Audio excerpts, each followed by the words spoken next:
Assalamualaikum warahmatullahi wabarakatuh. Perkenalkan, nama saya Dan Pancaro dan saya akan menjawab soal-soal mata kuliah pengantar pariwisata. Oke, ke soal yang pertama. Pilihlah satu destinasi wisata yang Anda ketahui di Jepang maupun di Indonesia yang meliputi aspek-aspek yang sudah dipelajari di atas. Oke. Dari destinasi wisata ini saya memilih Banda Neira di Maluku. Oke. Yang bisa dilihat dari aspek tipologi. Yang pertama ada wisatawan, budaya dan sejarah. Banyak wisatawan ke Banda Neira itu tertarik dengan budayanya dan sejarahnya pada masa kolonial Belanda. Seperti apa contohnya? Seperti Benteng Belgika, Rumah Pengasingan Bung Hatta, serta perdagangan rempah-rempah. Yang kedua, wisatawan bahari dan petualang. Banyak wisatawan itu yang hanya ingin berpetualang dan menikmati keindahan bawah laut Banda Neira melalui snorkeling, diving, karena di Banda Neira ini terkenal dengan terumbu karang yang indah, dan juga banyak wisatawan yang menikmati pemandangan lumba-lumba loncat dari perahu. Yang ketiga atau yang terakhir ada wisatawan edukatif, seperti peneliti atau mahasiswa yang datang untuk mempelajari sejarah rempah, geologi, dan ekosistem laut. Yang kedua ada motivasi melakukan perjalanan wisata. Yang pertama, motivasi budaya dan sejarah. Keinginan untuk mengetahui sejarah rempah, kolonialisme, serta jejak perjuangan kemerdekaan Indonesia. Yang kedua, motivasi rekreasi, mencari ketenangan di pulau kecil dengan suasana damai dan jauh dari lelahnya kehidupan di kota. Yang ketiga ada motivasi alam, menikmati pemandangan laut, gunung api, serta kekayaan biota laut yang masih dijaga di Banda Neira. Yang terakhir ada motivasi sosial, ingin berinteraksi dengan masyarakat lokal yang ramah dan masih menjaga tradisi turun-temurun. Selanjutnya, faktor permintaan penawaran pada industri pariwisata. Yang pertama adalah faktor permintaan atau demand, yaitu yang pertama ada promosi pariwisata melalui media sosial, vlog, dan influencer yang memperkenalkan keindahan Banda Neira. Yang kedua, aksesibilitasnya meskipun sulit dijangkau, harus lewat Ambon dengan pesawat kecil atau kapal. Wisatawan khusus tetap tertarik karena keunikan destinasinya. Selanjutnya ada faktor penawaran atau supply. Yang pertama, daya tarik wisata, keindahan alam laut, situs sejarah, budaya lokal, serta kuliner khas rempah. Yang kedua, akomodasi dan fasilitas. Tersedia homestay, penginapan sederhana, dan beberapa resort yang kecil.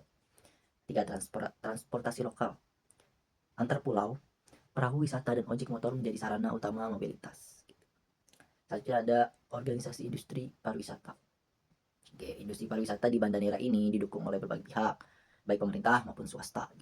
Yang pertama, Dinas Pariwisata Maluku Tengah dan Provinsi Maluku yang bertugas mengatur promosi, regulasi, dan pengembangan destinasi. Lalu ada komunitas penyelam dan pelestarian laut yang menjaga kelestarian terumbu karang. Lalu juga ada pelaku usaha pariwisata seperti penginapan, penyedia kapal wisata, dan pemandu lokal.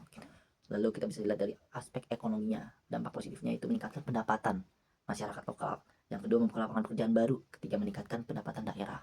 Dampak negatifnya, kenaikan harga barang dan kebutuhan pokok. Yang kedua, ketergantungan ekonomi pada sektor wisata.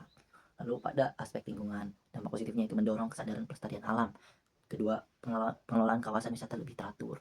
Dampak negatifnya, kerusakan pada lingkungan laut. Kedua, peningkatan volume sampah. Yang ketiga, tekanan terhadap sumber daya alam. Lalu ada aspek sosial budaya. Dampak positifnya yang pertama, pelestarian budaya lokal. Kedua, peningkatan interaksi antar budaya. Ketiga, kebanggaan terhadap identitas lokal. Lalu dampak negatifnya itu apa? Perubahan gaya hidup masyarakat karena sudah dimasuki dari budaya luar. Lalu soal berikutnya, pengembangan infrastruktur. Soal berikutnya yaitu buatlah saran meningkatkan kegiatan wisata destinasi yang Anda pilih. Oke.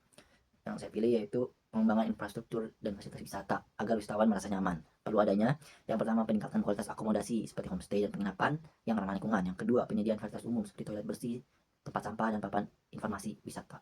Yang ketiga, pengembangan pusat informasi pariwisata untuk memberikan panduan dan edukasi kepada wisatawan gitu. Oke.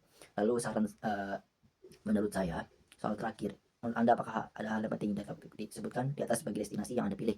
Mengapa? Oke. Menurut saya yang paling penting ialah pengembangan di Banda Neira itu meningkatkan infrastruktur dan fasilitas wisata. Meskipun Banda Neira memiliki keindahan alam, sejarah, dan budaya yang luar biasa, potensi tersebut belum sepenuhnya dimanfaatkan karena masih terbatasnya sarana dan prasarana penunjang wisata. Oke.